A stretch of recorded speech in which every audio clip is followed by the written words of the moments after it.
नमस्कार, फिर पैसा बोलता है, मैं आपका स्वागत है, मैं आनंद श्रीनिवासन। आज मार्केट अच्छी मूड में है और 150 पॉइंट ऊपर है। बैंक निफ्टी भी ऊपर है। इसका मेन मुख्य कारण ये है कि फ्राइडे को अमेरिका में डॉ जोन्स 50,000 पार कर चुकी है। और जो वीकेंड में आया है, वो थाईलैंड और जापान में जो इलेक्शंस हुई हैं, वो बहुत अच्छी रिजल्ट मार्केट समझती है। जापान में तकाची सन एज एक्सपेक्टेड एक बड़ी जीत हासिल कर चुकी है। इसको उन्होंने एक मैंडेट कहा है, spending and mandate for tax cut. इसका मतलब है कि जापान में बजट डिफिसिट बढ़ेगा और गवर्नमेंट बोरोइंग्स भी बढ़ेगा। लॉन्ग टर्म में इसका इफेक्ट होगा कि ब्याज बढ़ेगा और बॉन्ड मार्केट हड़बड़ाएगा। कब होगा मुझे पता नहीं, लेकिन मार्केट वो सबको आज देख नहीं रहा है।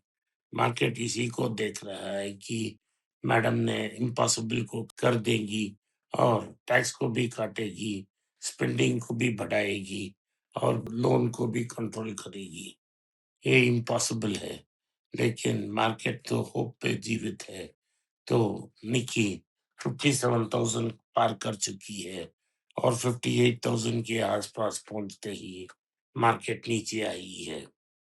जो अमेरिका में नेक्स्ट फेडरल रिजर्व चीफ की पोस्ट की दावेदार हैं और सेनेट कंफर्मेशन के लिए वेट कर रहे हैं, केविन वॉश, उन्होंने कहा है कि इंटरेस्ट रेट कट्स किया जा सकता है क्योंकि ये बूम ने स्पेस दी है, तो रेट कट्स आ सकते हैं। यही केविन वॉश कुछ साल पहले स्ट्रांग मॉनेटरी पॉलिसी और लोअरिंग क्वांटिटेटिव ईजिंग को ऑपोजिट डायरेक्शन मूव कर कर टाइट करने की बात की थी। और उन्होंने अब भी कहा था कि मनी सप्लाई बहुत ज्यादा है और उसे कम करना पड़ेगा। अगर ये सब वो करते तो मार्केट और नीचे आ जाएगी, लेकिन अब मार्केट खुशी में है कि इंटरेस्ट रेट कट होगा और जापान में भी स्पेंडिंग ज्यादा होगा और ये सब के कारण येन वीक हो गई, डॉलर स्ट्रांग हो गया और सारे दोनों मार्केट ऊपर झूम उठी। 58,000 में जापान के बेस्ट टाइम्स हमारे पीछे हैं। अगर पिछले 2 साल में आपने जापान को कंसिडर किया होता तो आपको बहुत सारा पैसा मिल जाता, लेकिन वो जमाना तो गया। अब टोक्यो में निकी T25 पॉलिटिकल होप में चल रही है, ना कि कुछ ठोस फंडामेंटल्स के कारण। टोयोटा ने अपना चीफ को बदल दिया है। सिर्फ 3 साल की टर्न्योर के बाद सीईओ को वाइस चेयरमैन में बना दिया गया है और सीएफओ को सीईओ बना दिया गया है। नया चेयरमैन ग्लोबल मार्केट स्ट्रेटजी को देखेंगे।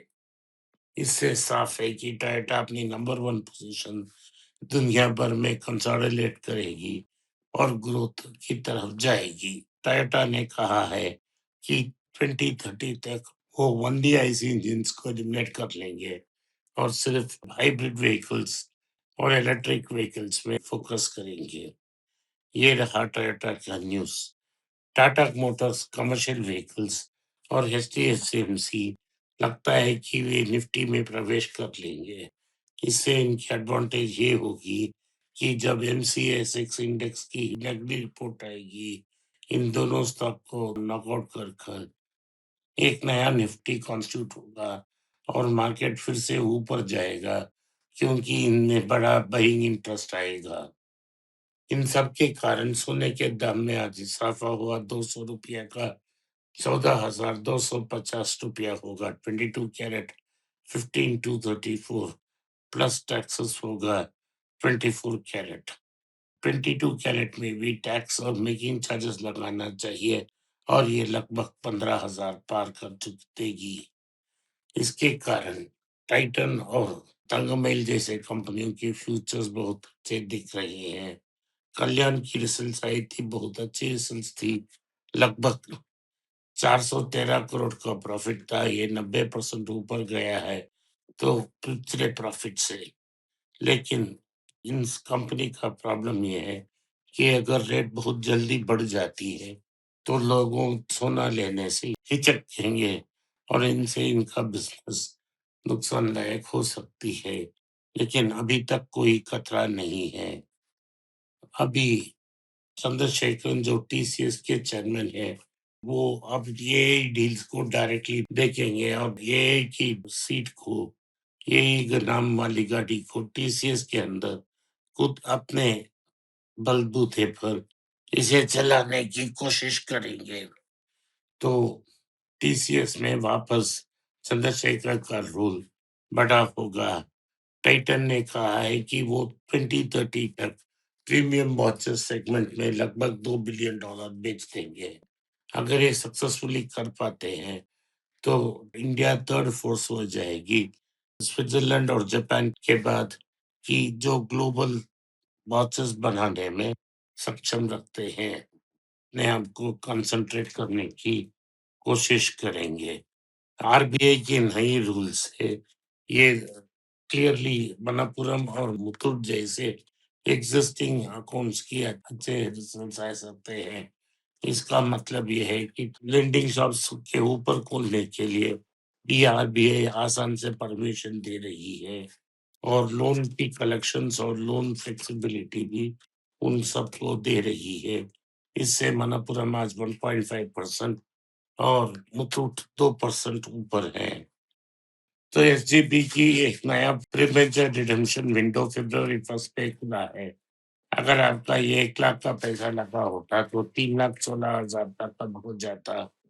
कुछ रूल्स नियम बदल दिए गए हैं।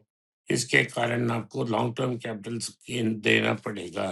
मेरा राय है कि आप इसको एसजीपी से पैसा निकाल सकते हैं, तो निकालिए और डायरेक्टली इसे गोल्ड में इन्वेस्ट करें ताकि आपकी वैल्यू प्रोटेक्ट हो जाएगी। यही आपके लिए बेहतर होगा क्योंकि गोल्ड मोनेटाइजेशन की भी रिस्क बहुत ज़्यादा है। अभी रिस्क लेने का समय नहीं है। बजाज फाइनेंस जो कई साल से लिस्टेड है, वो टाटा कैपिटल से बहुत ज़्यादा ऊपर निकल चुकी है एसेट साइज और प्रॉफिटेबिलिटी में। अभी भी टाटा कैपिटल से कैचअप गेम खेल रही है। आज के लिए इतना ही। आपने इस पॉडकास्ट को सुना, इसके लिए मैं आपका आभारी हूँ। हो सके तो वीडियो को लाइक कीजिए, चैनल को सब्सक्राइब कीजिए और बेल नोटिफिकेशन दबाएं। इस वीडियो को अपने दोस्त और रिश्तेदार के पास भेजें और उन्हें देखने की आग्रह करें। नमस्कार, धन्यवाद, जय हिंद। अगर आप मुझसे संपर्क करना चाहते हैं, नीचे दिए गए ईमेल में मेल भेजें। मेरी टीम आपके साथ संपर्क करेगी और मदद भी करेगी।